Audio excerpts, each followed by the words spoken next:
Second, Alberto, let me stream it. Yeah.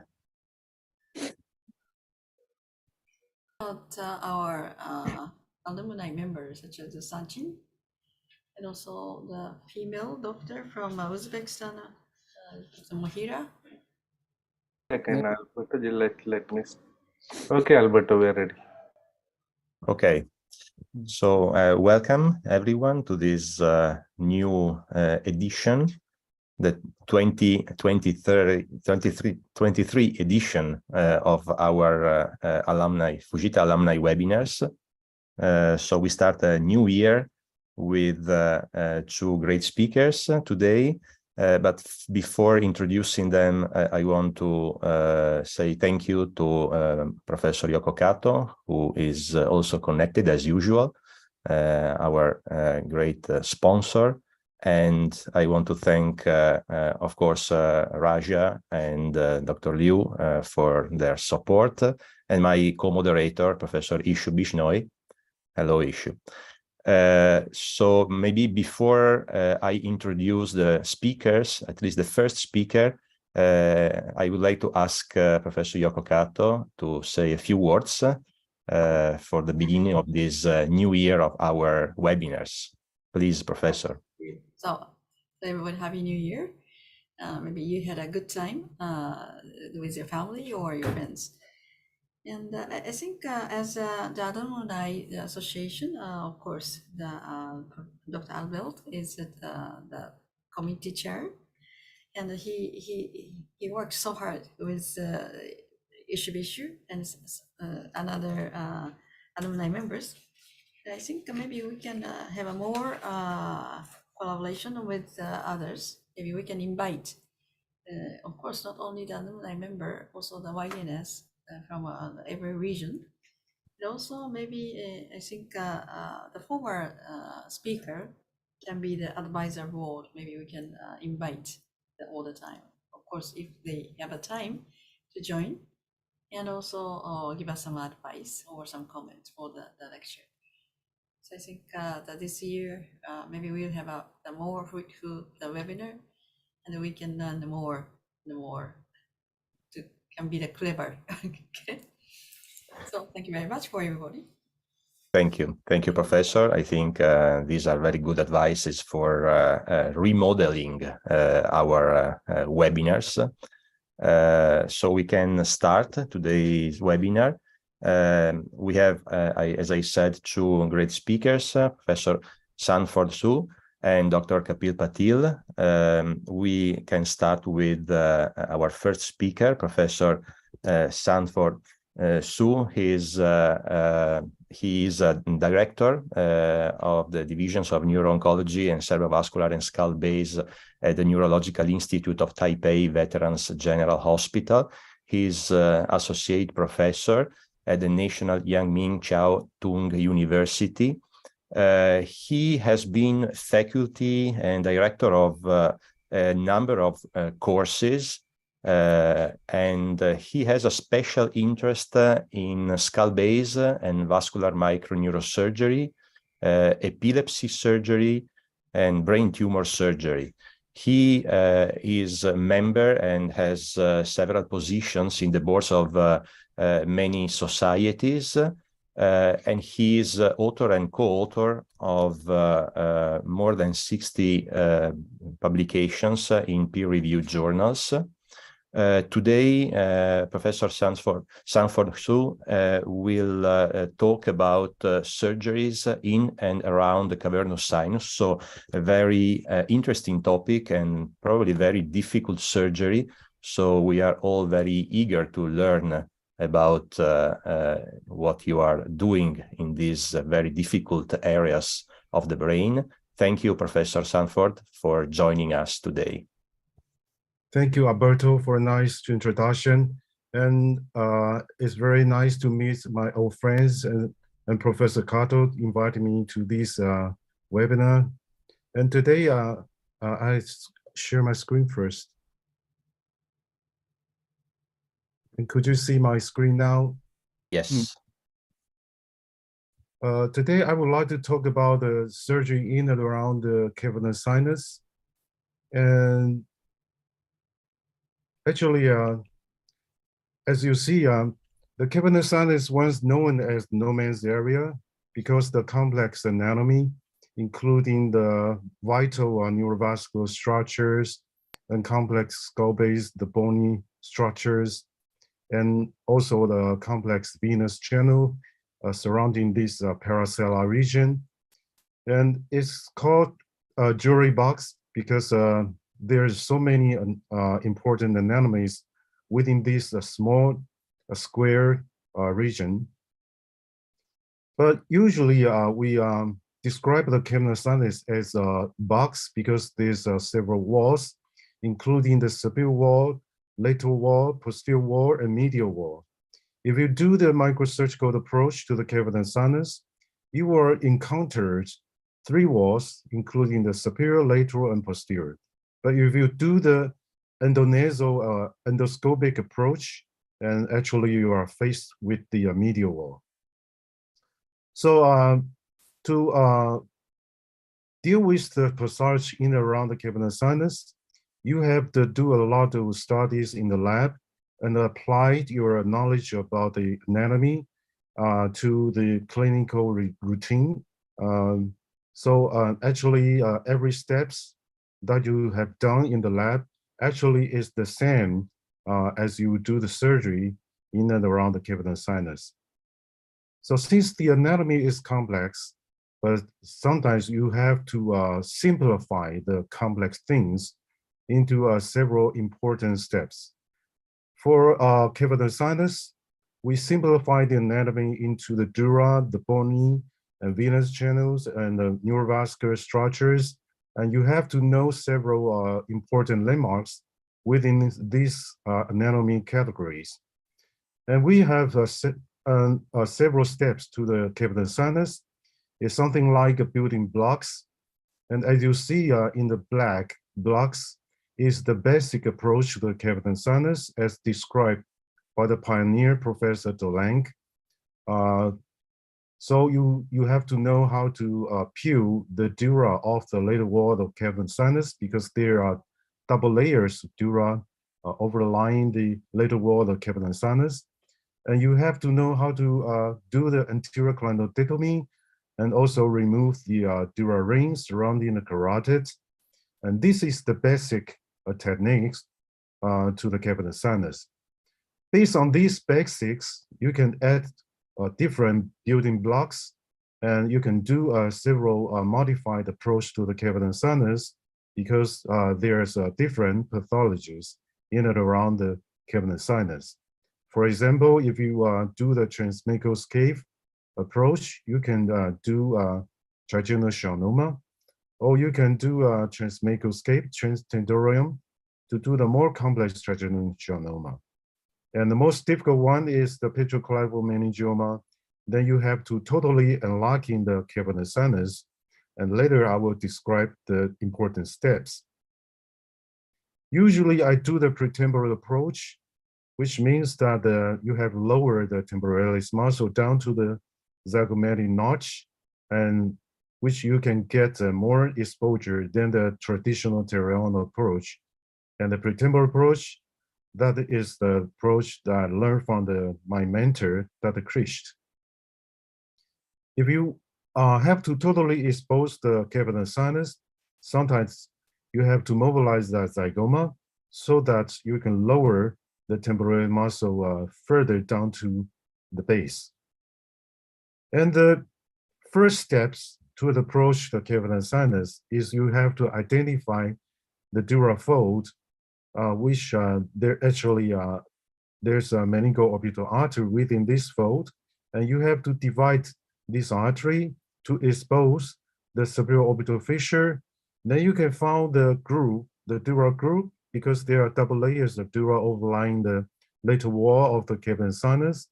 Below the superior orbital fissure, you can always find the dura groove, and you're using the sharp dissection to find the cleavage plane, and you keep this plane, and you do the blunt dissection to push the dura backward to expose the anterior clinoid and the trochlear nerve and the first 2 branches of trigeminal nerve.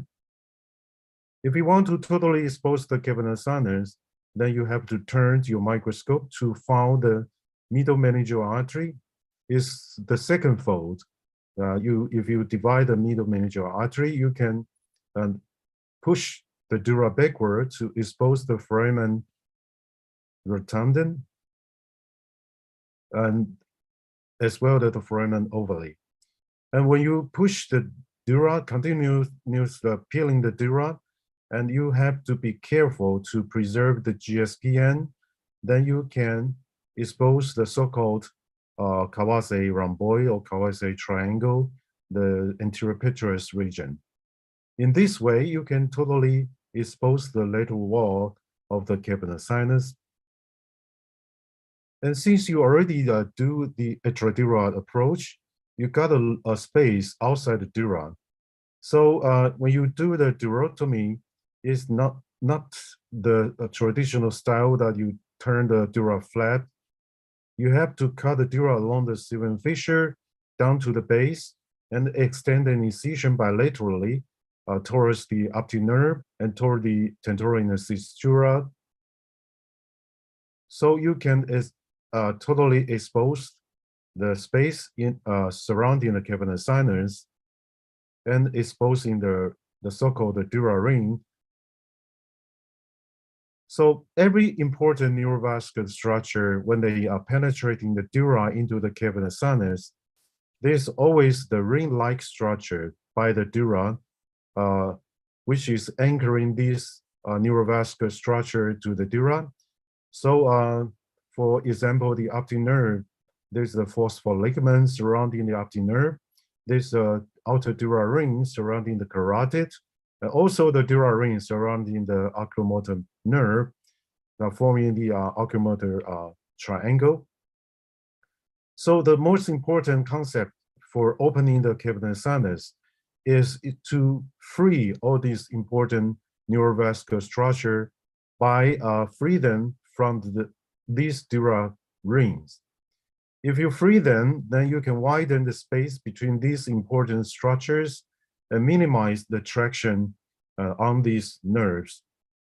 So you can minimize the traction-related injury to the nerve.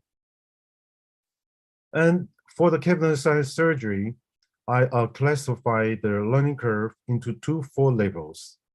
The first levels is to open the superior wall of the cavernous sinus.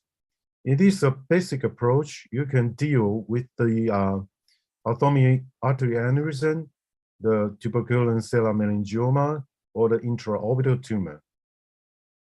And if you gather your experience and you gather your confidence by your surgical techniques, then you can advance your approach to the level 2 level to expose the lateral wall of the cavernous sinus. And in this approach, you can deal with the complex paraclinal aneurysm and clinodal meningioma and type AD trigeminal schwannoma, because this pathology is close to the lateral wall of cavernous sinus, or you need to open the lateral wall of the cavernous sinus. Then advanced level is level 3. You have to know how to devise the tentorium, to open the Meckel's cave, to get access to the preponding space so that you can deal with the basilar apex aneurysm, trigeminal schwannoma, pituitary macroadenoma, and ventral brain stimulation. So at the level 3, you have to know how to open the posterior wall of the cavernous sinus.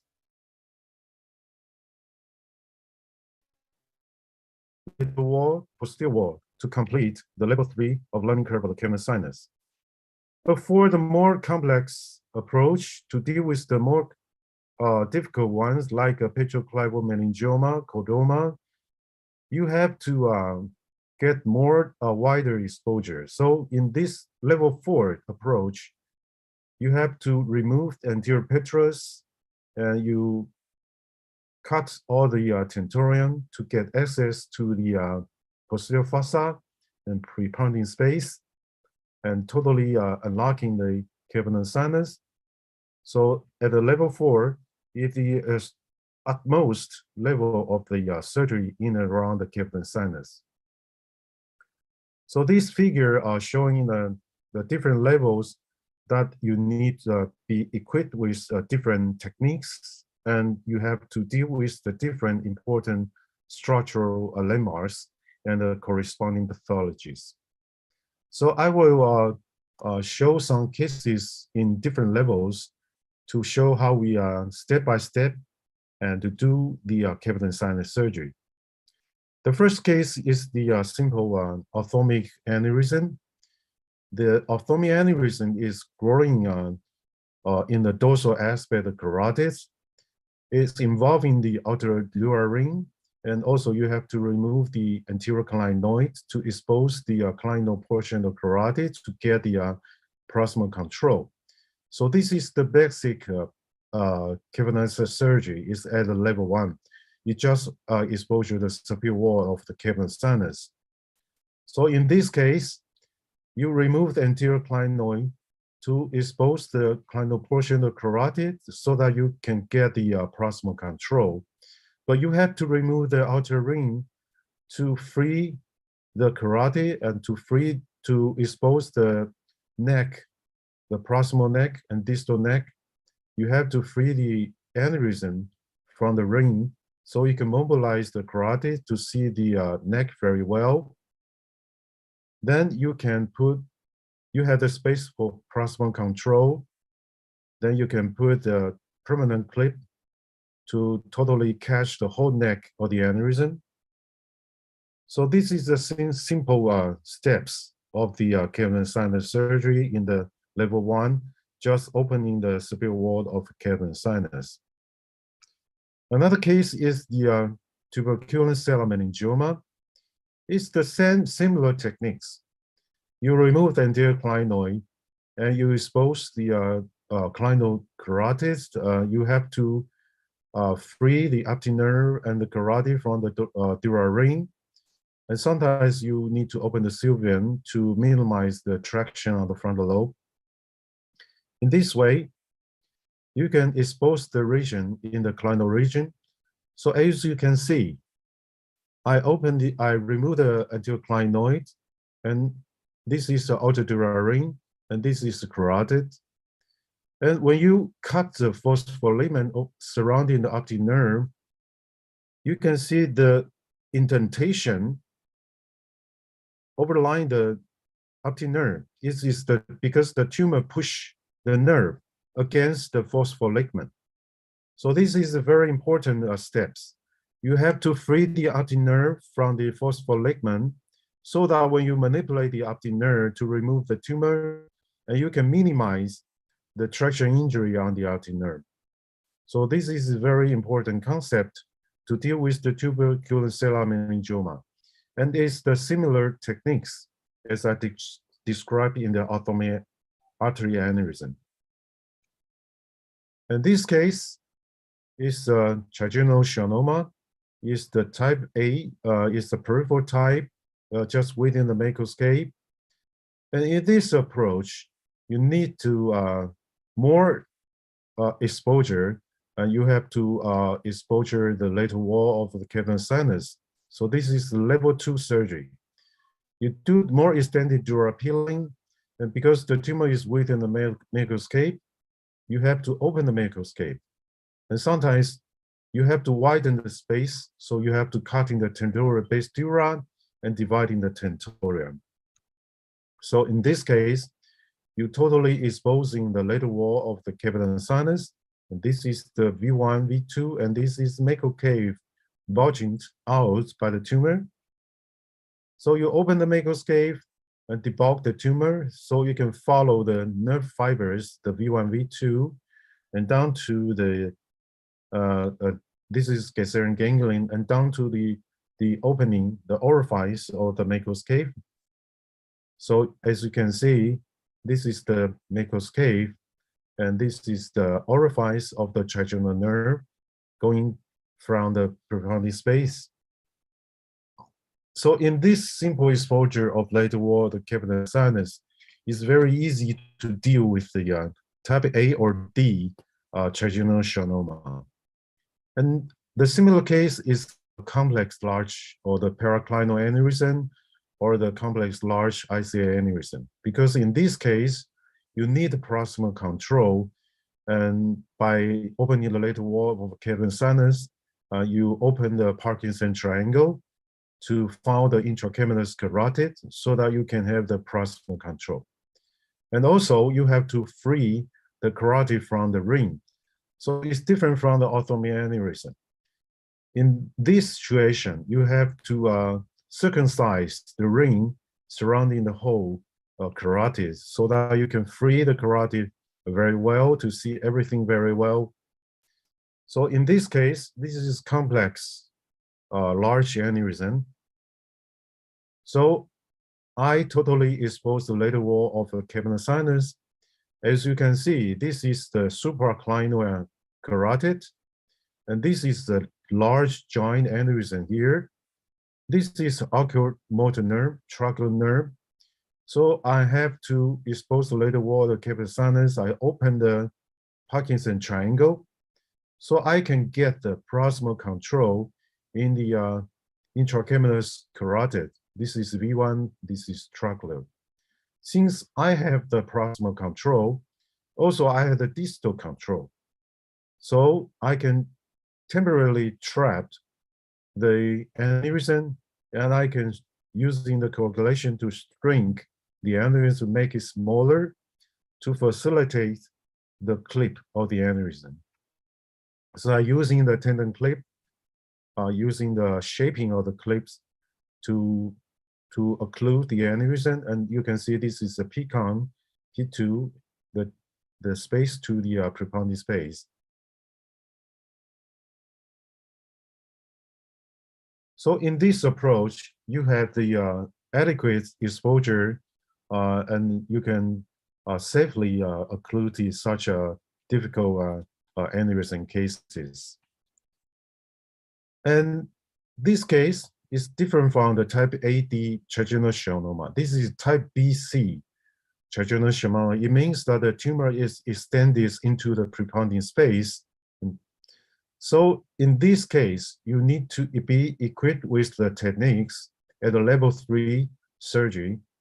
It means that not only do the full exposure lateral wall of the cavernous sinus, you have to open in the macroscape, and the most important, you have to cut in the temporal base dura and fully dividing the tentorium. In this way, you can exposing the posterior wall of the cavernous sinus and trace the tumor down to the preponding space. So in this case, you totally exposing the lateral wall of the cavernous sinus. This is the V1 and this is macroscape. And you debulk the tumor and you trace the trigeminal nerve. But the exposure is not enough because the tumor is standing in the preponding space. So you have to cut the temporal base dura to expose the tentorium, and you have to cut the tentorium to widen the space, to widen the space to the macroscape and down to the orifice. So you can trace the trigeminal nerve down to the brainstem in the preponding space. So as you can see, this is the brainstem. You follow the nerve to the axis zone of the trigeminal nerve. So this is the pre-op and post-op pictures. So in this way, you can totally remove the tumor of the type BC trigeminal schwannoma within the preponding space. And I'll skip. And also to expose, to get access to the preponding space, sometimes we have to deal with the basal apex aneurysm. It's similar techniques. If you equip with the level 3 techniques. And in this case, you totally exposing the lateral wall of the cavernous sinus, and you have to free the oculomotor nerve by cutting the dura ring surrounding the nerve, so you can widen the space between the carotid and the oculomotor nerve Also, you can widen the space between the oculomotor nerve and trochlear nerve. So you free the nerve, you also minimize the traction injury to the nerve. And you got wider space so you can get the access to the proximal control in the basilar trunk. But there's a PCP, posterior clinal, in the way. So you have to remove the PCP, then you can get the proximal control. As you can see, this is the basilar trunk, and this is the superior cerebral artery, and this is the aneurysm. Since you have the space for the proximal control and also some distal control on the PCP1, so you can shrink down the aneurysm, the similar techniques that I did in the complex large iliac aneurysm. So you can clip the aneurysm very well and preserve everything, especially the perforators to the brainstem. Also, like this one is a large thrombosed aneurysm using the same techniques and the same exposure. And this is the video. And later I will show the video if we have time. And in this case, this is the invasive macroadenoma. And also you will need to do the dural peeling, fully exposure the lateral wall of cavern sinus. And you have to open the posterior wall of the cavern sinus to free everything within the penetrating the dura into the cavern sinus. So this case, as you can see, the tumor is extended into the suprasellar, into the mesiotemporal region, and into the cavern sinus. And sometimes, of course, people will think, well, doing the endoscopic approach. But for this case, I think a microscopic approach is also can do a good job. Like this one, this is pre-op and post-op. And how I can do it? I totally exposing the lateral wall of cavern sinus, and sometimes the clinoid is already eroded by the tumor. So this is very easy to remove the clinoid to exposing the clinocarotid. So you can remove the tumor and you trace the clinoid into the cavern sinus. So you jumped from the clinal space to the supratrochlear triangle between the oculomotor nerve and the trochlear nerve. You remove the tumor and you found the intracavernous carotid. Then you have to find the sixth nerve underneath the V1. Then you jump to the Parkinson triangle. So you found the clinal space to the supratrochlear space. Then you jump to the Parkinson triangle to remove the tumor, and you trace the whole course of the carotid. Then you jump to the space between the V1 and V2, and also you trace the carotid. Then you turn your microscope to the suprasellar region to remove the outer ring to free the carotid, to widen the space between the carotid and the optic nerve. So you can remove the tumor in the mesiotemporal region and the suprasellar region. So this is after the surgery. Actually, this picture showing that I free everything, unlocking the cavern sinus, free everything by cutting the ring surrounding these structures. And I remove the tumor within different windows and I clean them all. So this is the level 3 surgery. Now you can do several pathology surgery in around the cavern sinus. And as I mentioned, the most difficult one is the petroclivomeningioma. And you have to be equipped with the level 4 techniques.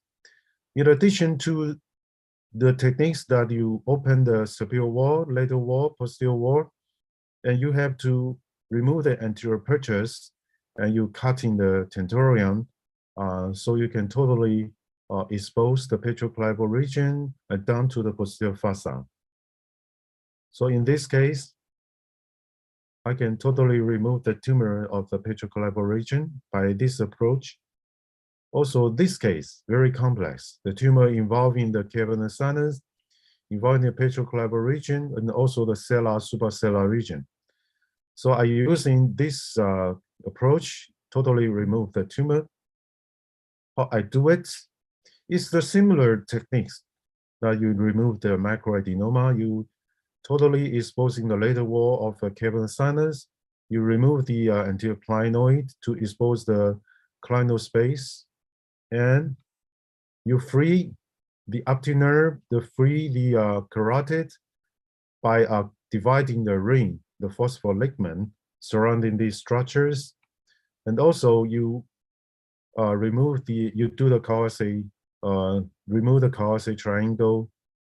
And so you can exposing the space in the petroclival region to the posterior fossa. Now you free everything. Like I mentioned when I did the pituitary macroadenoma, you free everything, you remove the tumor within each window. So I remove the tumor in the supracellular region by free the optic nerve, carotid. Then I remove the tumor in the supratracheal triangle. I free the oculomotor nerve, I free the tracheal nerve. Then I remove the tumor within the macroscope. As you can see, I free the oculomotor nerve. I widen the space between the preponding space. I can remove the tumor within the preponding space. Then I open the macroscope, removing the tumor within the macroscope. As you can see, I preserve the trigeminal nerve branch. I dividing the tentorium, and I follow the nerve down to the brainstem along with the tracheal nerve. And I can trace the whole course of the carotid within the cavernous sinus. And especially you have to find the duodenal canal to localize the sixth nerve and preserve it. As you can see, this is the duodenal canals. And when you're removing the tumor, outside the groove of the ligament is very safe because the nerve is medial is within the ligament. So everything outside the ligament is safe. So this is after the surgery. I'm removing the tumor within different windows between all these important structures. And I totally unlocking the cavernous sinus by free all these structures and the tentorium to the preponding interpetuncular fossa, preponding space, and the posterior fossa. So this is the, I think this is the very wider exposure to the petroclival region. So in the past 5 years, we published our surgical techniques in the as the cover story in 2 journals. And I would like to emphasize that everything you have done in your clinic works is based on your knowledge from the lab. This is what I learned when I did a fellowship in the United States in Little Rock. And my great mentor is Professor Ali Krisht and Professor Mapti and Professor Yasagil. And up till now, we have run the different topics of dissection course for 14 years. So this year, we have also, we resumed the courses after the pandemics, and I welcome all to Taipei, and we can learn together and improve our techniques and knowledge that you can apply in the clinical routine. The patient will benefit from all these structures. And we just finished the World Cup, and actually I learned a lot from the Japanese team that we have to salute to those who never take shortcuts to perfectness and success. They have done a lot for their get success. So thank you very much. And also I have to thanks Professor Kato again to inviting me to this great webinar educational course. Thank you very much. Thank you, Professor Sanvor Su, for this wonderful presentation. The topic is really not easy at all. And for this reason, it is very, very fascinating. So I think we can open the discussion now. Is there any question for Professor Su? I can start. Okay, Issue, go ahead. Yes, thank you, Professor Sanford, for such a wonderful talk and wonderful lecture. The anatomy was, it seems it's very complex, and living in doing surgery in living patients at such area, it's very tough. So the thing was, you were tackling nerves very beautifully, and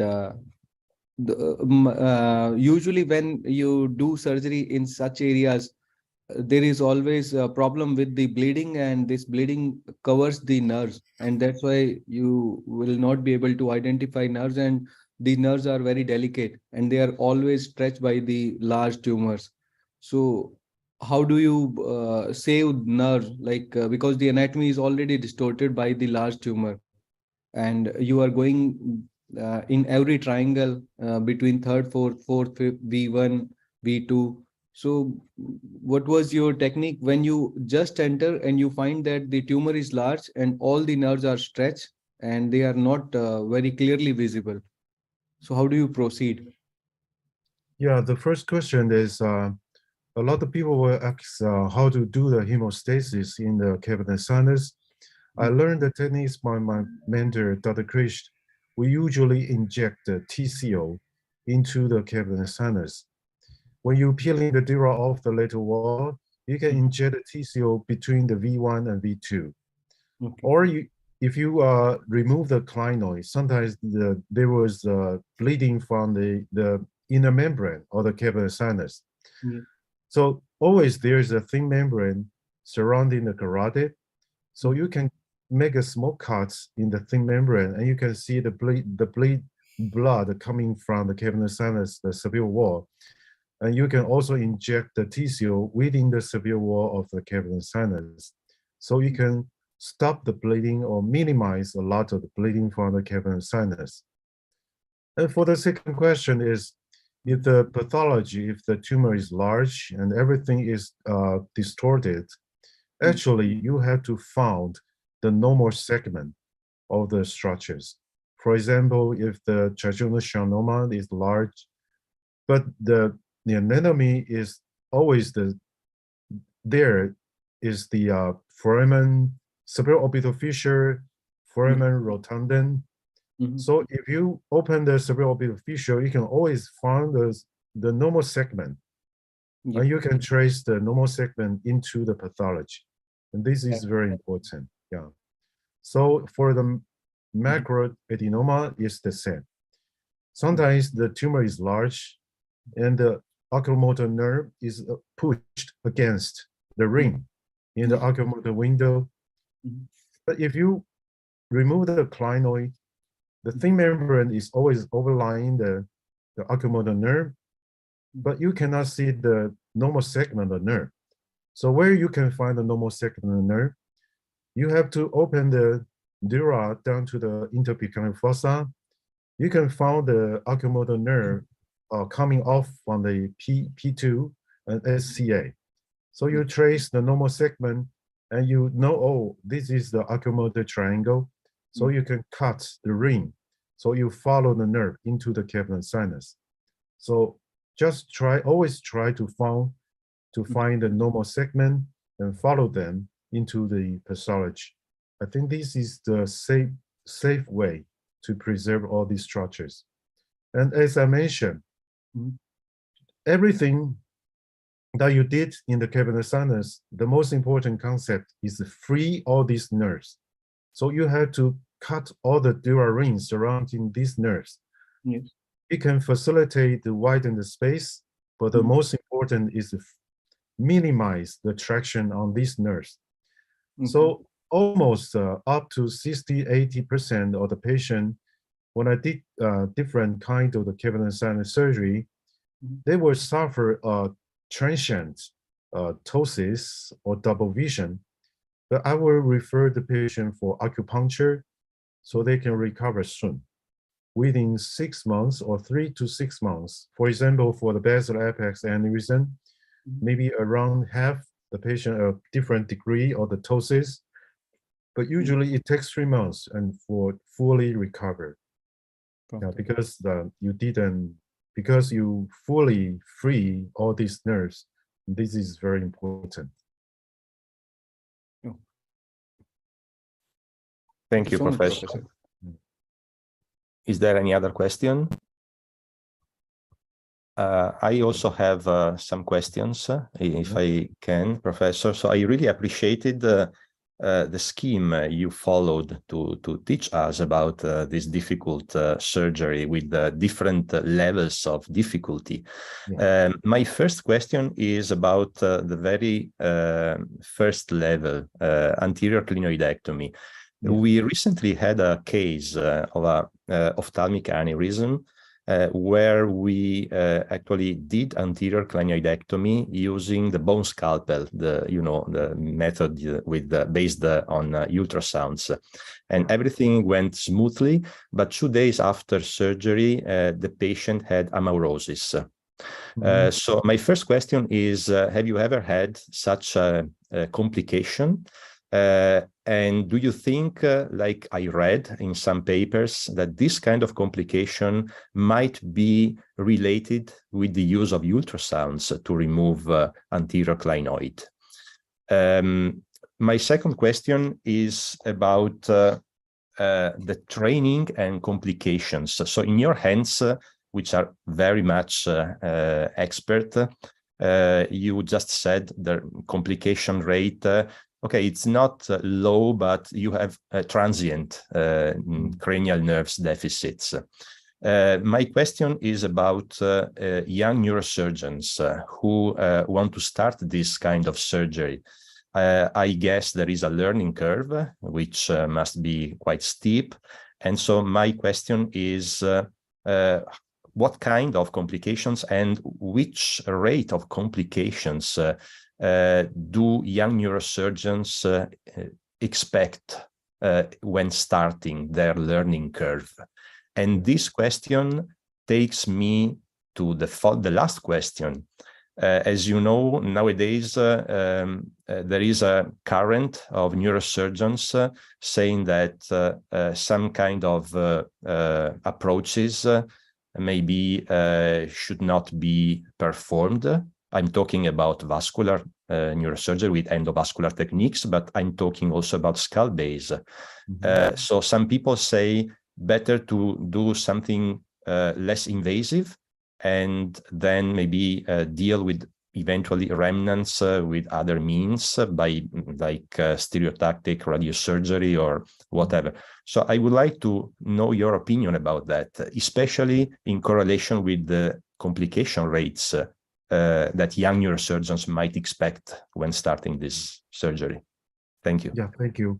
So the first question, actually, several years ago, when I was in Little Rock, and Dr. Grish mentioned, he said some people using the bony ultrasound, bony CUSA, remove the anterior clinoid. And actually, he told me he had one case. He did a bony ultrasound, bony CUSA, and he made a rupture of the aneurysm. So after the case, he never using the bony CUSA. He just using the drill. And actually, the clinoid has 3 attachments. When you do the craniotomy, you are exposing the orbital wall to find the superior orbital fissure. You already disconnect the clinoid in the sphinal wing. And the second attachment is the optic canal. So usually we using the drill to skeletizing the optic canal into the paper thin, like an eggshell. And the third attachment is optic strut. Actually, most of the people, the optic strut is very fragile. You can easily to mobilize the clinoid to fracture the clinoid from the optic strut. He said this is better than the bony CUSA because you didn't know the thickness of the bone. So when you're using the bony CUSA, you cannot feel the thickness.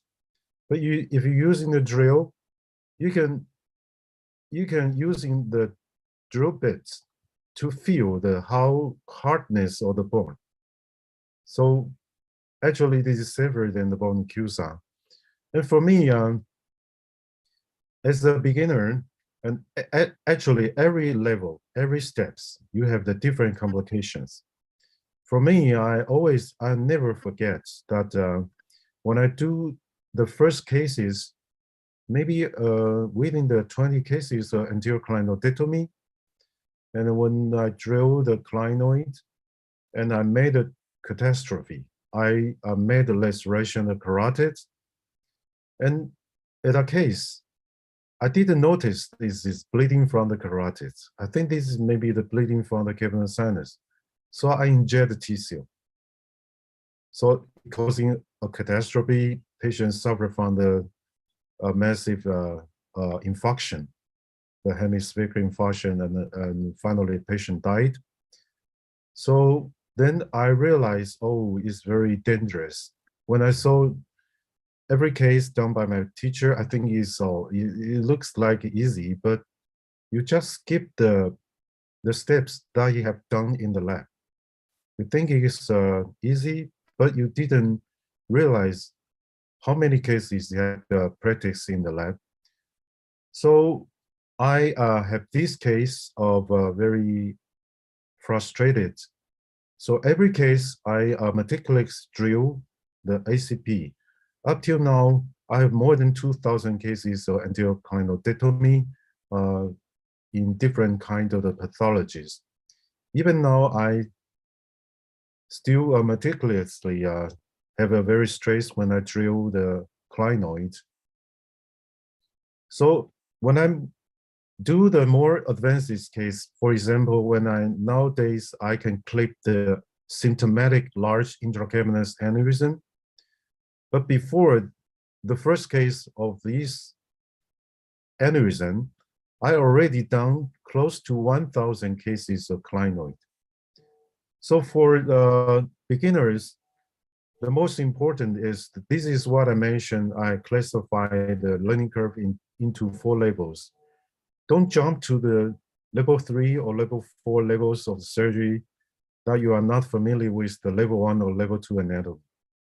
You have to familiar everything in the level 1, then you move to the level 2, but don't jump to the level 4. If you are not familiar with the how to free the nerves, then you jump to level 4. It's very dangerous. So each level has each complications, but you have to keep all these complications on your mind and try to avoid the same complications in the next case. Now, so I have to tell everyone who is interested in this surgery that you have to be patient. Don't get harsh. You have to gather enough experience, and you feel confident. Then you try the something different or something new, and move to the next level. And the third question, you mentioned the complication, or yeah, I mentioned about you know, the surgeons who say that maybe some approaches should be reduced in invasiveness because there are other possibilities. Actually, yeah, I always thinking maybe 20, 30 years ago, when you are a listener to a lecture by Professor Dolang, I think at that time, most of the people would think this is crazy. This is impossible. But with the advancements of some instruments, and with the more advanced knowledge about the cavernous sinus, actually the microsurgery is pushing its boundary, especially when the advance of the minimal invasive, like an endovascular approach or endonasal approach. The endovascular approach, endonasal approach, they are not the enemy of the microsurgery. They just push you to do more delicate work in the microsurgery. So you have to spend more time and spend in your lab, and you have to study your case very well. When you have some encounter some difficulties in your today's case, and after the daily work, when you back home, you have to still thinking on your mind how you can solve the difficulties when you encounter the same problems in your next case. So sometimes you have to back to your lab and to study the anatomy very well, and then you can go back to your work for the next cases. So in this way, you can push your boundary to more advanced levels. But actually, the microsurgery cannot be totally replaced by the minimal invasive approach or by the endovascular or endonasal approach. This is my opinion. Thank you, Professor. I see Sachin, you have a question? Yeah, am I audible clearly? Yes.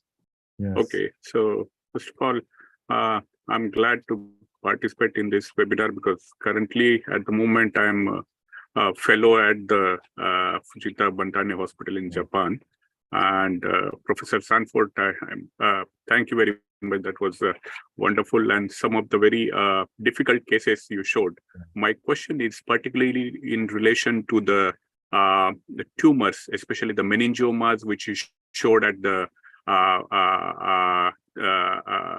tuberculum cellae, the cavernous sinus, petroclival, or even the posterior fossa, which are going through the Meckel's cave. Some of these tumors are very firm and vascular, and that's a very difficult combination when the tumor is firm and vascular. Endovascular embolization is one of the very good technique, but it has some advantages and disadvantages. Sometimes the embolization material might go into the vessels which are supplying the eye, and you may have a blindness, or sometimes some nerve paralysis or palsy. So based on the MRI, do you ever selectively use the preoperative embolization for such kind of tumors so that it becomes easy when you perform surgery on this kind of tumors? Yes. Actually, to be honest, I rarely using the pre-op embolization to deal with the tumors because in my experiences, actually, I rarely have the situation that I encounter a massive bleeding that I cannot solve the problem. Because when I open the cavernous sinus, as I mentioned, I can using the different kind of hemostatic agents, especially the TCO. If you inject the TCO into the cavernous sinus, you can stop bleeding from the venous channel.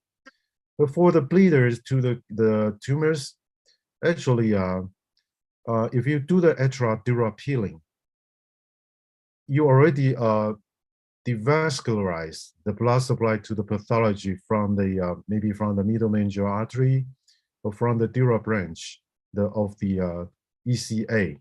So if you do the extradural approach, actually you already devascularize, especially the ECA part of the blood supply to the pathology.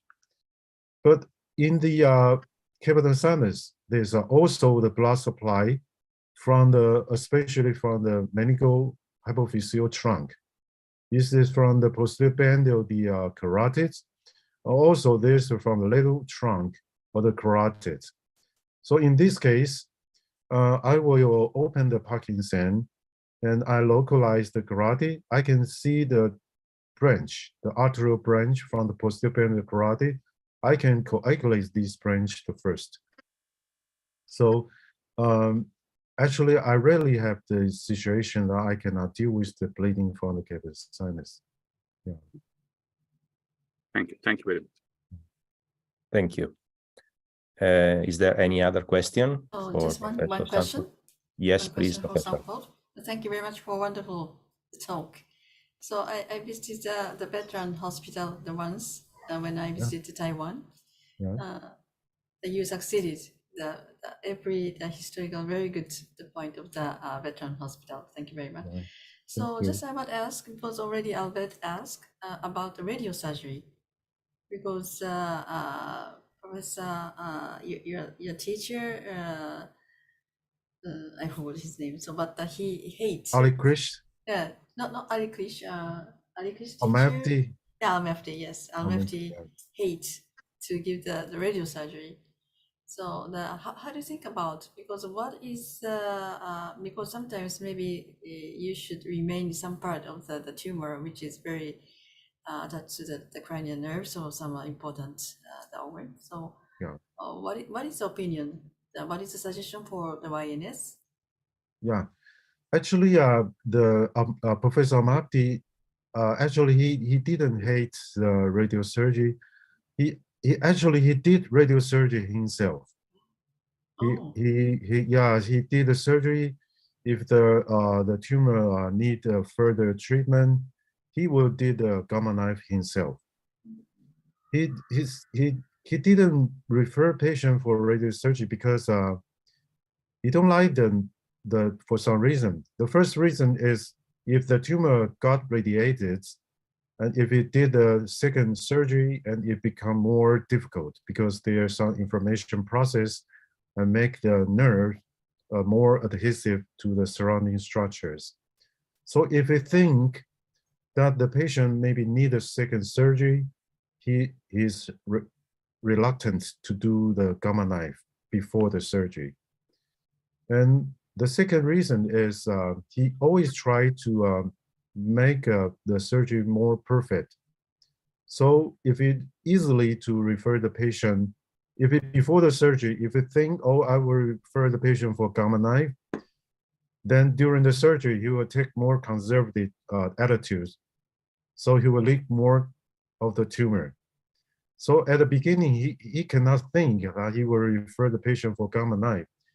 At the beginning, he had to think, I have to try my best to totally remove the tumor. If it's really difficult, then he will leave a small part for gamma knife. And actually, he will do it himself. So actually, he's not really hating the radiosurgery. He just try to make his attitude, maybe like a Japanese warrior. We have to think of win, but at the beginning, not think of losing. Yeah. Okay.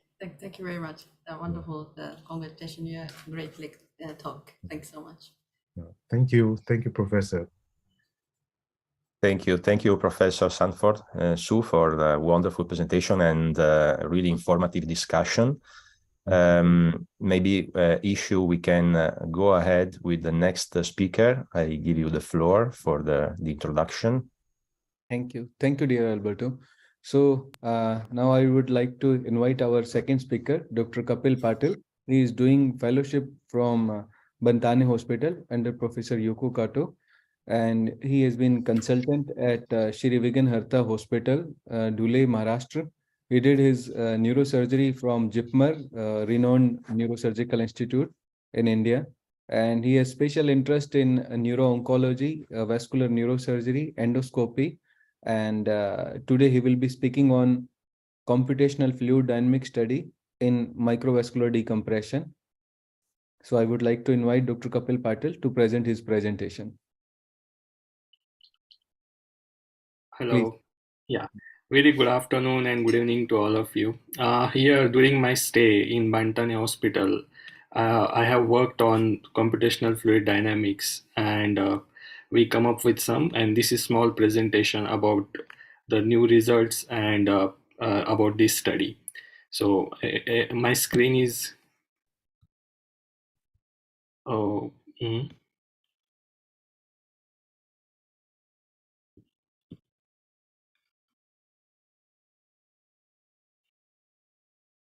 Share my screen, you can press. yeah. Can you see my screen now? Not now.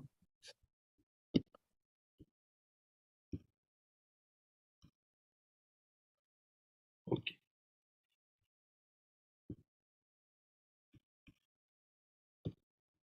I'm sorry for this. I'm just working on it. Yeah.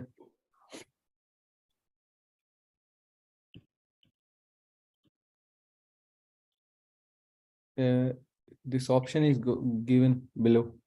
Yeah, but it's not. I tried that. What happens? Is it goes to share files? Yeah, it is goes to the.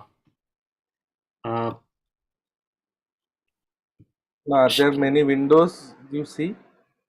Yeah, I need to close most of it. Close all windows and just keep the PowerPoint slide open.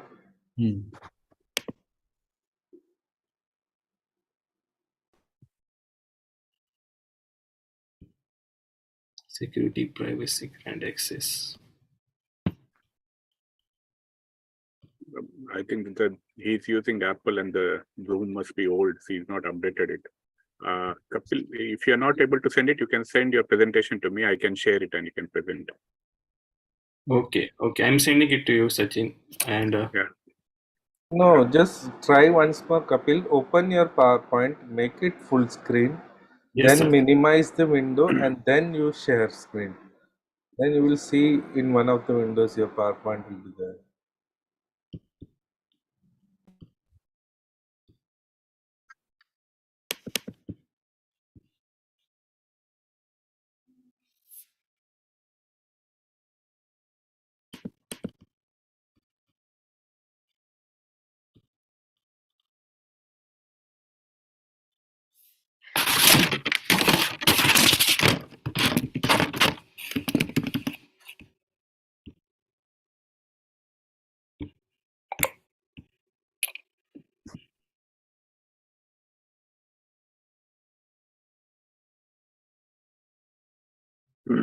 I need to rejoin again. I have done it.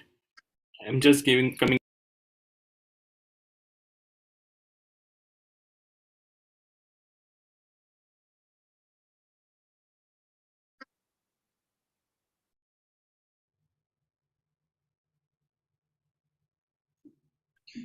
So maybe Dr. Ishu, there is Dr. Mohira in the participant list. Can you promote her to the panelist? Yeah. She's also a fellow here. Yeah. Sure.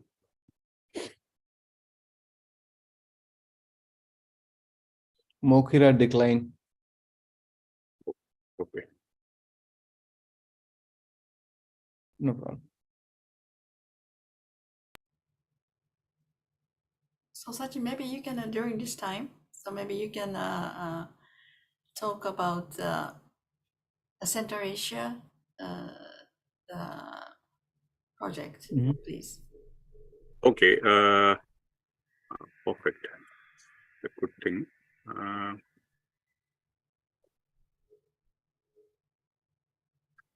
So maybe I have the promotion video. Shall I play the promotion video? Yes. Yeah. Yeah. Just one minute. Excellent. You give me your opinion whether the promotion video is good or not.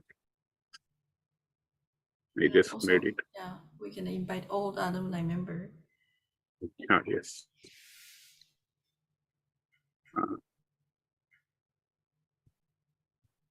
デルショット先生、こんばんは。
So, am I audible?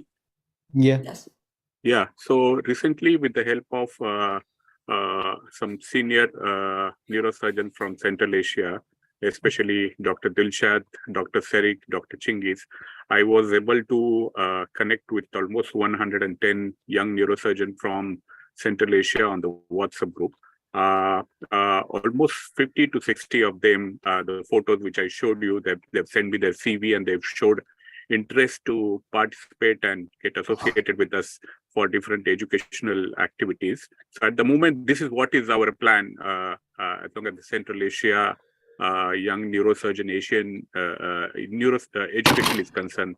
The first is the education webinar which we're conducting, which is wine webinar on the every second and fourth Sunday, and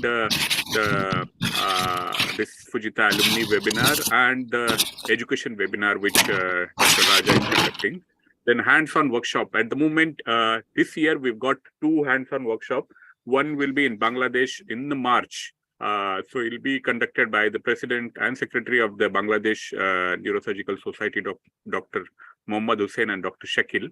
And the first one is actually Dr. Professor Aib Cherin is conducting, but it is on 27th of this month, January. For that, we are sending 6 young neurosurgeons from Central Asia, from various countries, and they will go and they'll have a hands-on cadaver workshop there, because most of the countries in Central Asia, the cadaver dissection is not allowed. Of course, our ACNS annual congress and the World YNS Congress, which will be there in Indonesia, they will be part of this thing. ACNS Fellowship Center, of course, Fujita is one of them, but there are other ACNS Fellowship Centers where these fellows can go and participate. And maybe this is just a proposal from me, which is yet to discuss with Professor Yoko Kato, that this year we must plan one small conference in Central Asia, along with this all the young neurosurgeon. On 29th of January, that is on the last Sunday of this month, we will have one meeting to discuss with all the participants and all the young neurosurgeons of Central Asia, what are their problems and how can we help them. So I would request all of you, since you all the senior members, and I'd request all of you to please join that meeting. That will be exactly after our ACNS YNS webinar. Please join that meeting and please give your inputs that how can we do more education. Thank you. Excellent. Thank you so much. Thank you. Kapil, you can share your screen.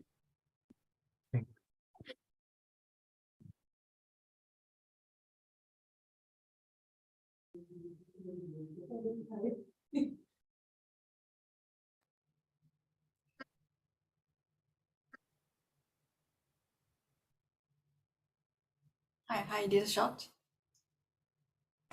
Okay, こんばんは、先生。はい、こんばんは。お元気ですか？元気ですよ。元気です。あなたも？ありがとうございます。Okay, good. Mohira is fine, so don't worry. Oh, thank you so much. Okay. Now, okay, Kapil, we can see your screen now. Okay.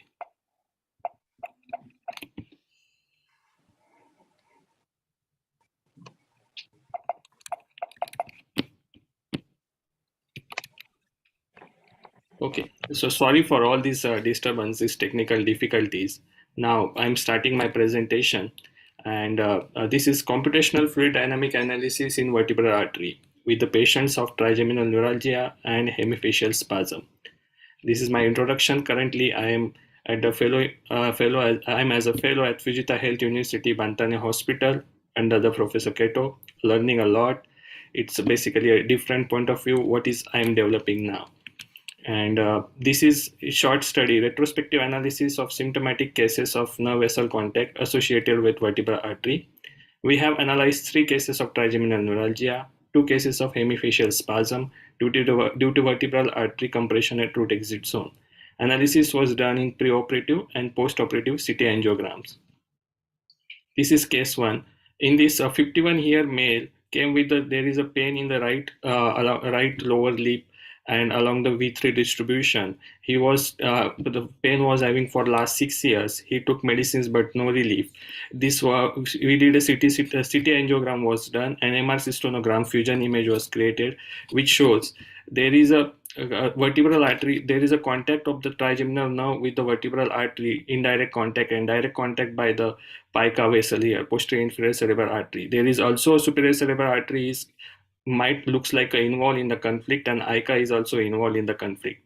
This patient undergone endoscopic microvascular decompression in which it showed there is a vertebral artery pica complex compressing caudally, and there is superior cerebral artery which is superior to the trigeminal nerve.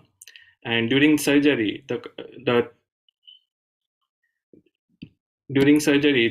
vertebral artery was transposed caudally. There is a Teflon and fixed with the Teflon felt. Teflon felt was interposed between the pica and the trigeminal nerve, superior cerebral artery and trigeminal nerve. Computational fluid dynamic analysis, in which we have the segmentation. This area was considered to be an area which is involved in the direct contact. This segmentation was done, and we basically concentrated on wall shear stress magnitude. We will discuss later on that. This wall shear stress magnitude at the contact segment was 4.3 in this case. And in post-operative, the wall shear stress magnitude was reduced to 2.9. This is a post-operative analysis of the vertebral artery, only vertebral artery, considering the more or less same segmentation like as was pre-operative analysis. Interpretation of the first study was wall shear stress magnitude was high at the contact side among these other segment, and this significance is there is a reduced to the after decompression wall shear stress magnitude is reduced to 2.9. We'll go for the next case. This is 75-year male having the left side trigeminal neuralgia. He was having pain over the left lower lip along the gum, and he was symptomatic for 2 months. He was on carbamazepine, but there was no relief. Then CT angiogram was done, MR cystonogram was done. The fusion image shows there is a trigeminal nerve is getting in contact with vertebral artery and posterior inferior cerebral artery. It seems direct contact with the posterior inferior cerebral artery, but and vertebral artery is also involved in the contact. This is intraoperative image was showing the vertebral artery and posterior inferior cerebral artery compressing the nerve from the caudally.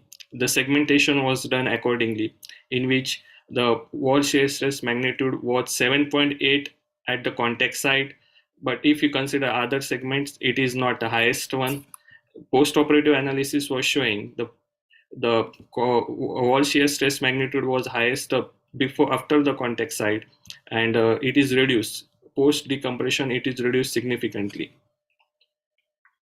So in this second case, the segment wall shear nerve vessel contact at the wall shear at the nerve vessel contact site, the wall shear stress magnitude was 7.8, and which is reduced post-operatively to 7.1, and the proximal portion of the segments was having the high wall shear stress.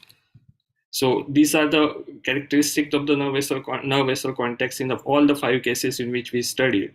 Case 1 was having the 3 vessels involved, in which the indirect involvement of with the vertebral artery. Case 2 was having the 2 vessels involved with indirect involvement with the vertebral artery. Another cases are having the 2 vessels. So in this, we are trying to see multiple vessels are involved and how to analyze them. And the analysis report shows that is a wall shear stress magnitude of the all these 5 cases.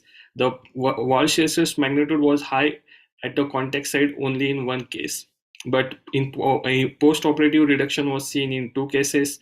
Wall shear stress magnitude was high before the contact segment, and in most of the cases, means 3 cases among them. So this is one which found significant in our small study. There is a after decompression, wall shear stress magnitude at the operative or at the nerve vessel contact segment has reduced, and which is significantly reduced. So in short, the results of all the 5 cases was magnitude was highest in 1 case, which was associated with 3 vessels. Decrease in wall shear stress after decompression was observed in 2 cases of trigeminal neuralgia. Wall shear stress magnitude was observed relatively high before nerve vessel segments in 3 cases, and after nerve vessel contact in 1 case, relatively high in 1 case. So discussion, if we see here, the result shows higher wall shear stress magnitude values at nerve vessel contact in 1 patient with trigeminal neuralgia at the contact site. Vertebral artery relationship we analyze, but all cases also had a small artery along with the vertebral artery, which are also associated with the vertebral artery for the nerve vessel contact. Associated wall shear stress before the nerve vessel conflict is probably the reflecting concept of flow characteristics of wall shear stress magnitude, and it is difficult to normalize the variation in diameter of the same vessel That is what I told ki they are we are not able to make out ki which is the highest segment was particular segment was highest among the which is the highest point in the highest wall shear stress magnitude at the contact site. So these are few literatures which was associated with trigeminal neuralgia and hemifacial spasm. Here the superior cerebral artery was studied, and they found this by Mayur et al., which was conducted in the same center under it was showing the wall shear stress was high at the contact site. Then this the second paper was Sato Sensei. He retrospectively analyzed 20 symptomatic trigeminal neuralgia and hemifacial spasms patients, and he reported a high magnitude of nerve vessel contact compared to the surrounding site of the nerve vessel contact. But what he did, he took a ratio with the nerve vessel contact in which wall shear stress just at the beginning and second at the contact site. He took the ratio with the proximal one, and in that he found the proximal just at the beginning and at the contact side with the proximal ratio was higher than the distal and proximal ratio.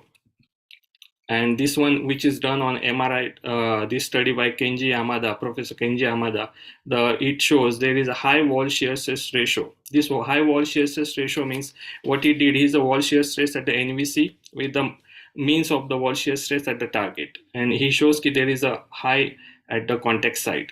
So with these three papers mainly and other literature also, my conclusion of this study is it shows variation in magnitude at the contact site, before contact site and after contact site.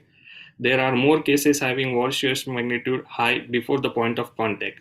Relatively wall shear stress magnitude high before the probably the high wall shear stress magnitude of the contact site might reflect the intraoperative contact space around the nerve vessel contact, and a CFD evaluation of NVC may enhance the treatment strategy for trigeminal neuralgia in addition to the morphological contact at the preoperative imaging and actually operative field. Decreased wall shear stress magnitude of the offending artery at NVC after microvascular decompression can be an additional indicator of decompression, because all these patients had, particularly these two patients if we talk about, had a significant reduction in symptoms. They were asymptomatic without any complications. So the message probably with this we can give, evaluation of computational fluid dynamic of the vessel is by prodynamics. This might help us intraoperative decision of prioritizing the decompression in nerve vascular conflict with two or more vessels are involved. If this study is propagated to the larger study with the significant findings, then we can preoperatively analyze which is the offending vessels among these if multiple vessels are involved, and we can consider to prioritizing the decompression in the form of transposition or interposition. I think that, then other three cases, if time permits, if you allow, I can go for it. These are the three remaining three cases of this. So yeah, go ahead, Patil. You can finish your presentation. Yeah. So she, there is a 64-year male which is having the left trigeminal neuralgia. He was having along VT distribution. There is a vertebral artery is in contact with the trigeminal nerve. Here we can see intraoperatively all these cases were done endoscopic approach, totally minimal invasive way. The wall shear stress at the contact site was 6.4 and it was 7.7 after surgery. So sorry, that was it was 2.5 and 3.6. Then this is a 60-year male with the left hemifacial spasm, which was having the facial nerve with the indirect because of the anterior inferior cerebral artery is getting in between the facial nerve and vertebral artery is indirectly involved. We can see is in intraoperative picture as well. And post-operative there is no change in the post-operative and preoperative, but in this case there is a high wall shear stress magnitude is noted. And this is the last case in which facial nerve is getting in contact with the vertebral artery and also with the anterior inferior cerebral artery here, and some pica is also coming across it. The wall shear stress magnitude was less, 1.8. So probably that might be the only indirect contact which is indicates. And post-operative wall shear stress magnitude is increased. That might be because of related to the mobilization. So these were the 5 cases in total. So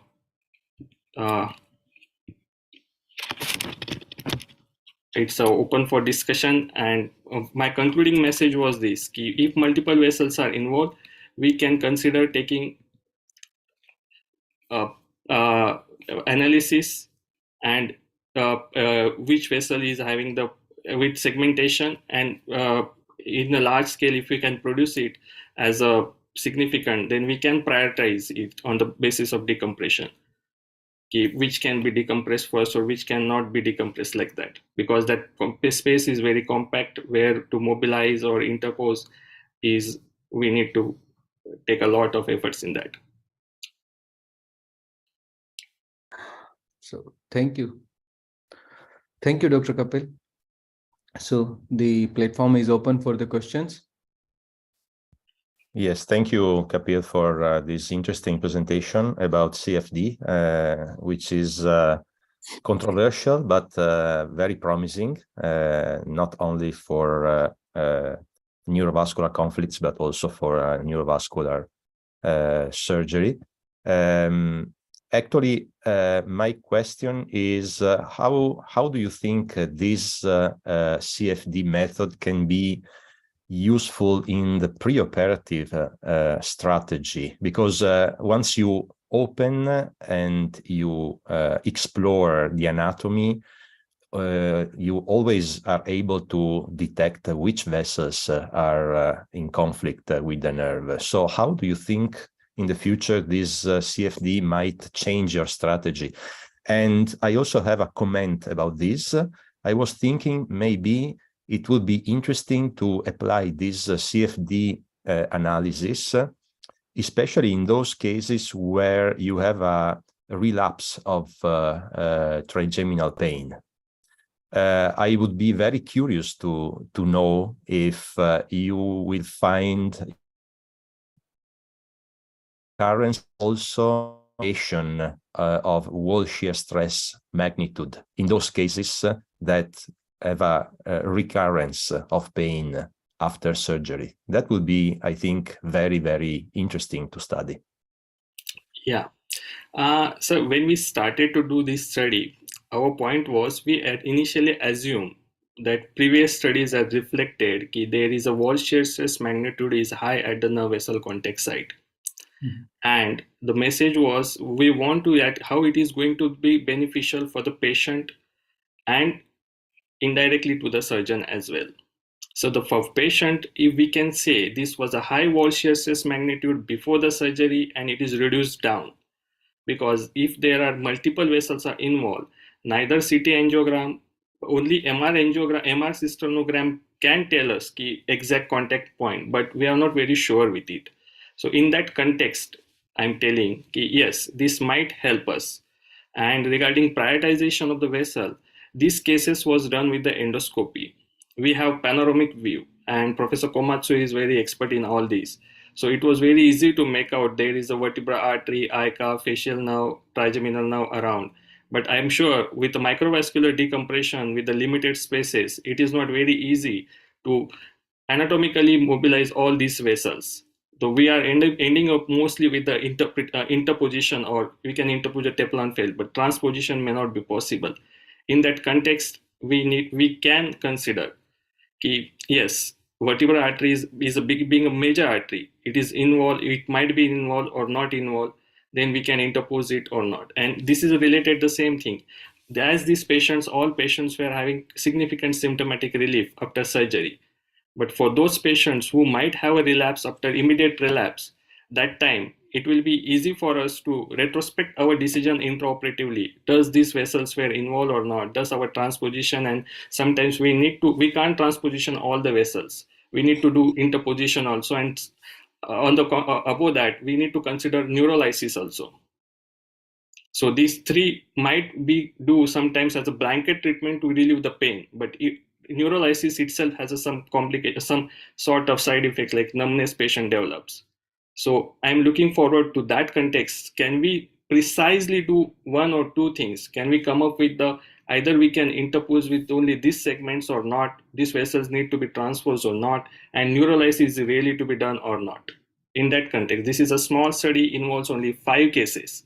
And these only 2 cases are showing some results. So if we are going with a large study, we might come up with some formulas for that. That is what probably my point of view in this, and regarding one more, that is a conflict, the word you have used.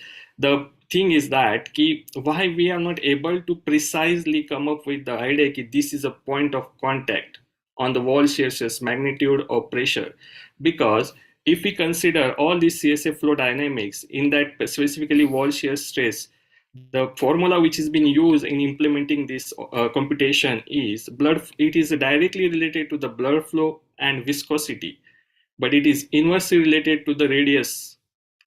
And our vessels, they don't have a uniform radius all around. So when there is a low radius, when there is a radius is less, wall shear stress you might get high. If there is again the blood flow, if there is a branching before or after that, you might reduce the wall shear stress magnitude. So we can't consider, or we can't nullify or neutralize this effect as a compounding factor. So these are the points which came across during our study. So all these previous publications which had these things, so that is a difficulty in coming up with the establishment key. That is the same question key, how we are going to benefit, how we are going to prioritize on that basis. So this is a formula which has been implemented, and this formula shows us everything. Thank you. So, Kapil. Dr. Kapil, it was a nice presentation, but if you find that there are 3 vessels compressing a nerve, trigeminal nerve, and wall shear stress is abnormal in only one vessel, but the other 2 vessels are also compressing, will you leave that 2 vessels in neurolysis? I'm rephrasing Alberto's question. Like, Yeah, I got your point. listen. Yeah, I got your You are telling me the parameters, and in the last, the answer was very confusing because now we have forgot the part of those radius, wall shear stress parameters. Yeah. But, Okay. coming to the practical application, what will you do? Yeah, the thing is that right now the Hemoscope software is coming with the second version of it. And there is a limitation of it is less than 1 millimeter we can't analyze. Yes. So I'm just hoping in future we might come across with the even lesser than 1 millimeter diameter. So all these 3 vessels can get analyzed. Okay. And in that point of view, we can consider this. Then again, I rephrase. If you find that still after this new software, you are not getting that kind of wall shear stress on those 2 vessels, but in one vessel, you are getting your parameters correct. During surgery, will you leave those vessels as such, or will you put some Teflon patch between the nerve and vessel? Yeah. So for that, if I have a good clinically significant evidence on paper basis or any good study, I will consider doing that. That is what evidence-based medicine shows. If it has been proven with good study, then I'll go for it. Okay, then another question. Like if you push those vessels away and put Teflon graft, are there any incidents of multiple complications because of putting graft between nerve and vessels? No, I'm not against any procedure. I'm not really against the Teflon interposition. In broader sense, we are interposition. What we are here about, 2 procedures like neurolysis. Interposition and transposition doesn't have much complication, not at all. But neurolysis, patient might feel numbness. And in a broader sense, we don't want to give the patients any other side effect at the cost of pain relief. In that context, if we think, I'll not consider neurolysis if I have a clinically proven data which shows, yes, these are the vessels involved. I'm looking forward towards it. So among these 3 vessels, yes, these 2 vessels are involved, and that we already taken care either by interposition or transposition. Now I'll not do the neurolysis. Okay, and one thing is you can use this wall shear stress. Like sometimes the reporting is confusing. Like there is vessel near the nerve, but the the radiologist report that there is no deflection of nerve, or it is near nerve. But if you check with CFD and you find that your parameters are matching, that there is increased wall shear stress of the vessel near the nerve, maybe you can consider these patients for surgery based on your CFD finding. Otherwise, the report was confusing. Like this can become a parameter for taking patient for MVD if you find that wall shear stress is abnormal in the vessel, which is present near the nerve, but it is not showing contact. Okay. In that context, what I've seen, almost everyone might agree to this. No neurosurgeon really sees the report. I agree. We don't believe, probably will not see only. I can say even 90% reports we never see before Yes. considering surgery. Yes. We all have our own analysis. We all have our own softwares to analyze ourselves. And few more interesting things I found out during this, you can say research also. There are other modalities, right? Silent MRI. These are coming. We can include all these to come up with the exact infunding. There is a conflict like that. Yes. So this is what a perspective. So this is all. This study started with the all eras of new possibility to get it more precise and to reduce our all blanket therapies, to reduce it down to the one precise one. So because this endoscopy approach, what I've seen here in Bantani Hospital with the Professor Komatsu doing all the cases, and it is wonderful. We can have all the vessels, we can track down the all, we can see all the nerves, and he demonstrates, and we do agree to. This is a wonderful thing. Then what aspire me to go for it further? Let us be more precise in all this analysis as well. So this is how it is coming, and this is what we are starting off. This is not the probably concluding remark. Therefore, I didn't make any concluding remark. I just given one message of this. So yes, we have lots of things to be done, and we are looking towards like that. And Professor Kato always asks me to, she stops me every time when I go with this. Kapil, what is the benefit for the patient? You tell me how the patient is going to benefit. And in that point of view, if I see patient will benefit because patient had two things in his mind when it comes to my OPD or everywhere. He has a disease and he has a confusion. So disease I'm going to taken care of very well. To clear his confusion, we need to have some sort of, now we come up with animations, we come up with 3D images, we used to show them MRIs, we used to show them CT now. So probably this might be one including factor which they can, it is very easy for them to understand. Look, before surgery, this was a point. After surgery, this is a value. Now he will also feel, yes, everything was done on me, had something they had beyond my normal thinking. Everything was calculated on very precise manner. So this is indirectly help us also to explain the patient. Sometimes it is very difficult to explain them all. You're quite a good defender. I'll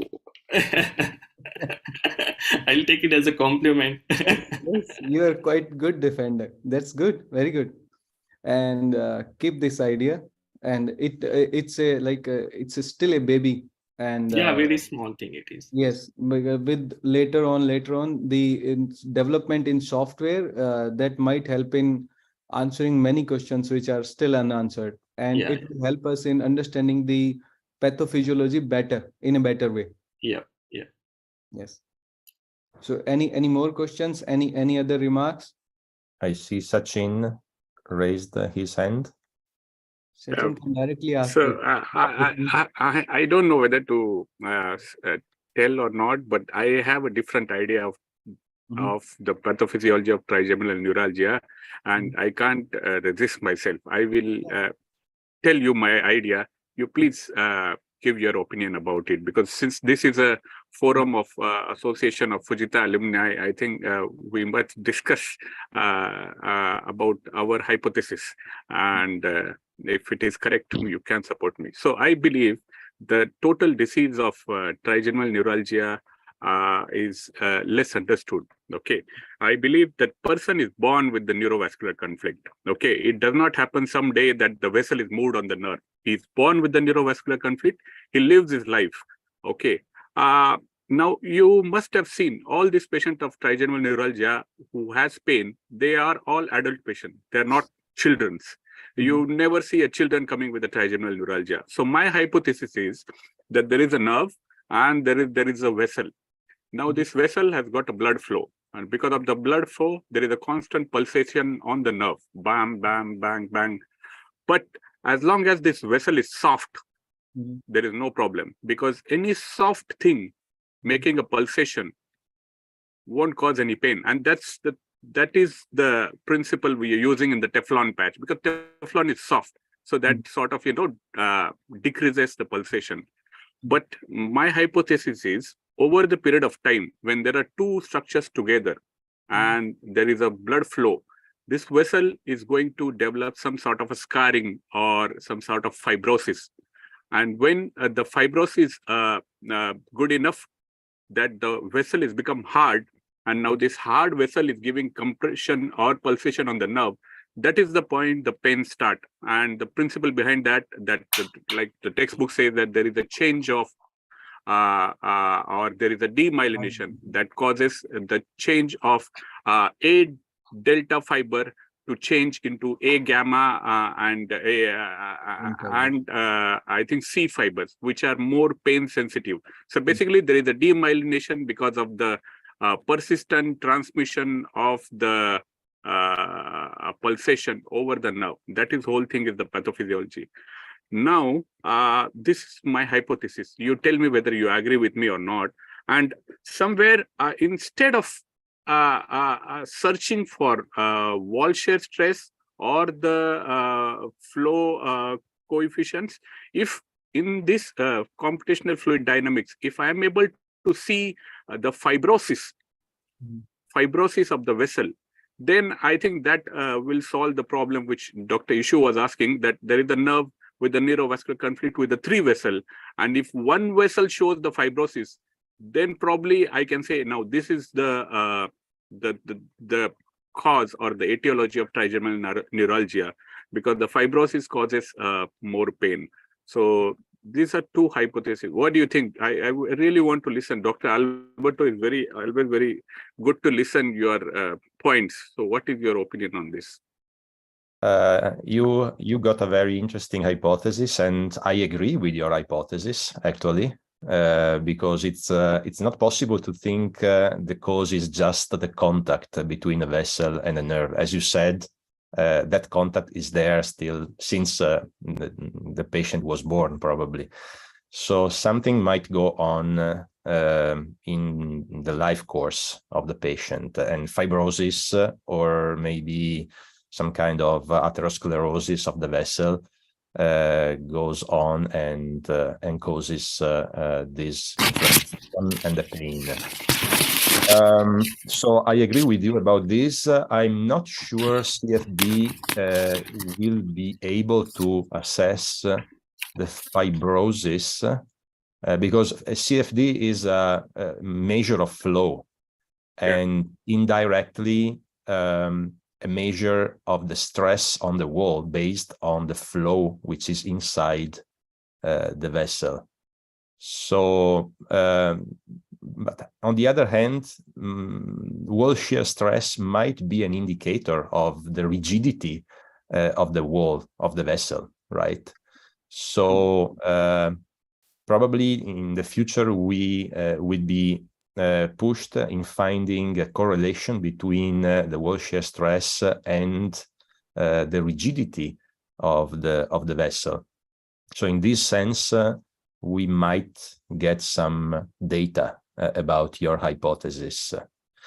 However, still I am convinced that this can be, how to say, of speculative value, but I cannot see the practical value, because once you open the head of the patient and you find 2 or 3 vessels which are close to the nerve, and maybe some kind of analysis, which can be CFD or whatever, told you before surgery that only one of these vessels is really the cause of the pain of the patient, would you really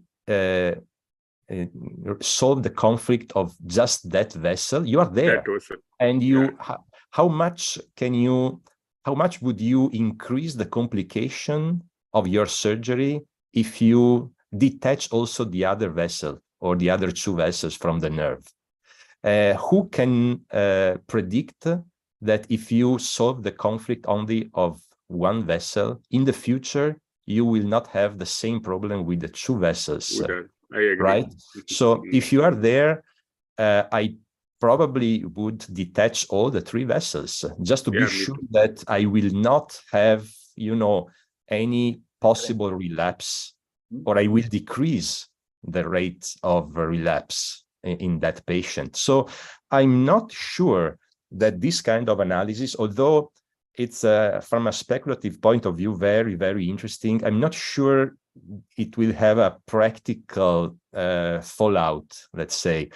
However, again, I want to point out what I already said before. In those cases, when you have a relapse, in those cases, this kind of analysis might be very useful because, in some of these relapse cases, probably the reason of recurrence is movement of the Teflon and a new conflict. Okay, but this is not granuloma also. Right, but this is not always the case. In some cases, the coming back of the conflict is not the cause of recurrence. So maybe this kind of preoperative analysis might be useful in the future to distinguish between these two causes of recurrence. In my mind, this can be very, very interesting. Thank you, Doctor. I don't know if Dr. Ishu, yes, please. The hardness is we cannot explain the venous compression with your theory. Yeah, correct. And I tell you, there is one more thing. Professor Komatsu Sensei has done 20 surgeries in the patient with trigeminal neuralgia where there is no neurovascular conflict. So he was radiologically also and intraoperatively also. So the whole pathophysiology of trigeminal neuralgia is, I think, less understood. So he does only internal neurolysis and he leaves that patient. So probably I'm working on it. I'll write a paper on it. That's an interesting topic. Dr. Raja is there? Because he listens to a lot of work webinar. Yes, Dr. Raja, what is your opinion, please? Well, my you listen to so many webinars. This has changed ever since I heard Professor Moigan Hodai about her lectures about trigeminal neuralgia.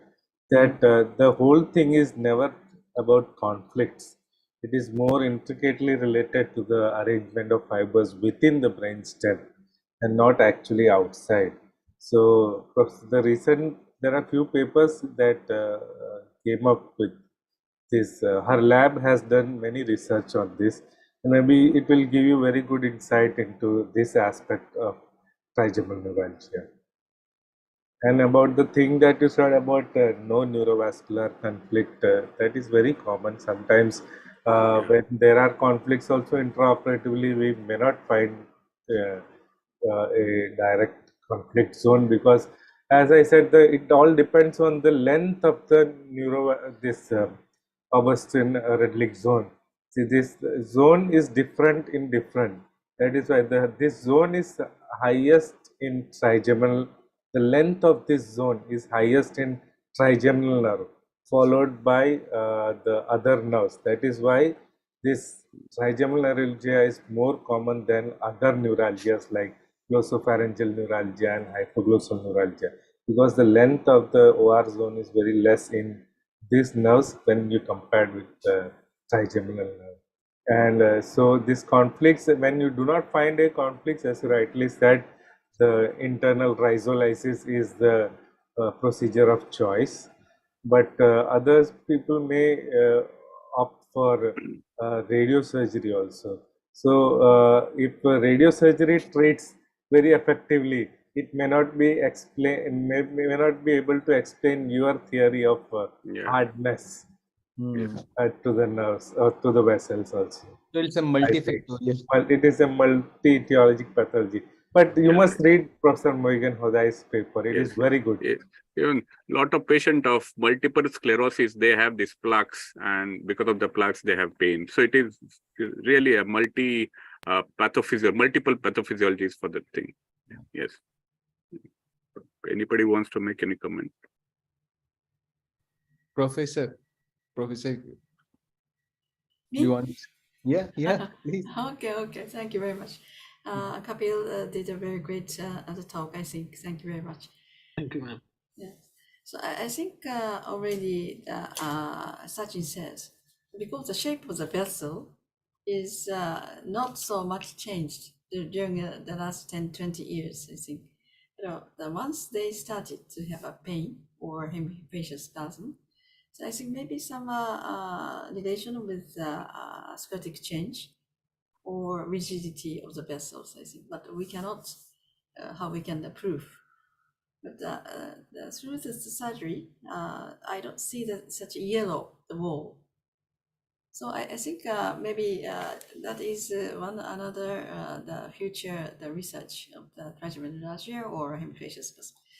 But the most of the hemifacial spasm, the complete almost 100% disappear the hemifacial spasm once we detach the vessel.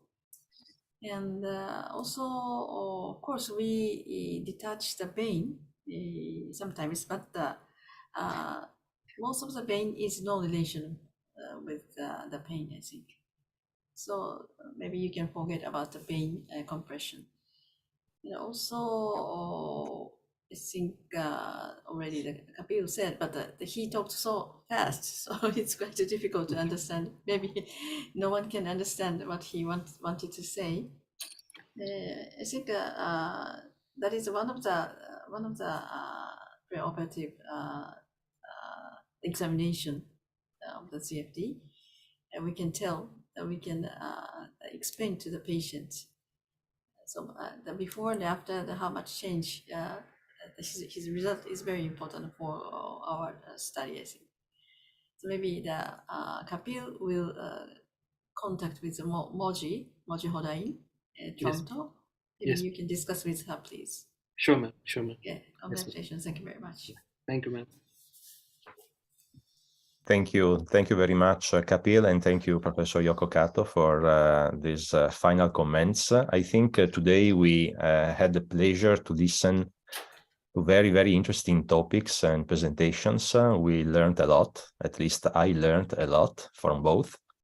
And these webinars are also a way to make our minds work with new hypotheses, like Sachin told us today.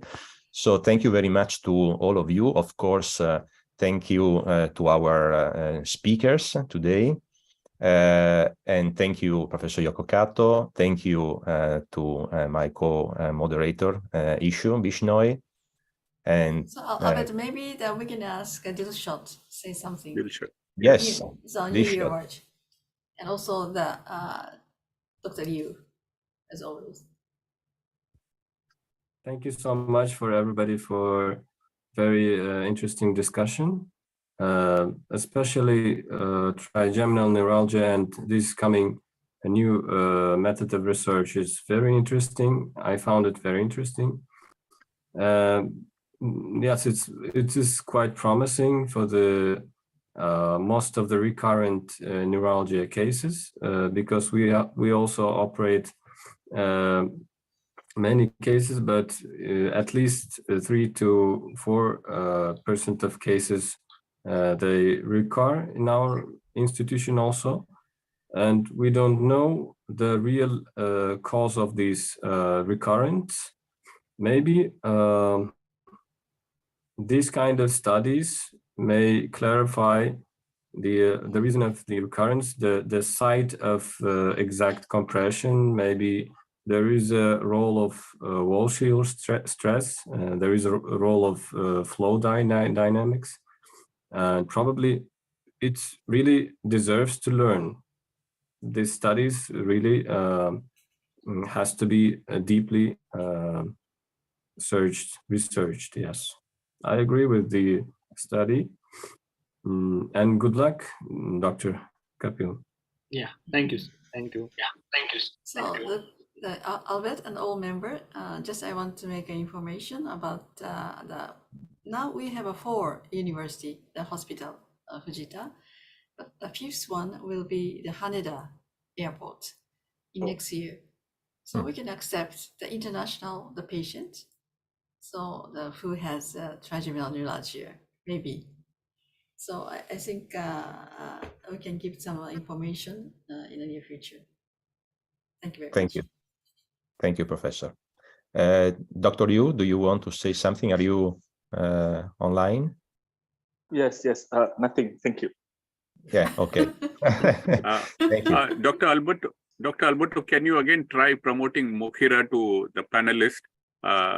Mokhira, you have to accept. I would want her to say something. I'm Usually not it is able. we tried. Yeah, can you try again now? Because Yeah, I'm sure, I did. Mokhira, you have to accept. I'm surprised Liu didn't have any questions because he comes up with the most mind-boggling questions.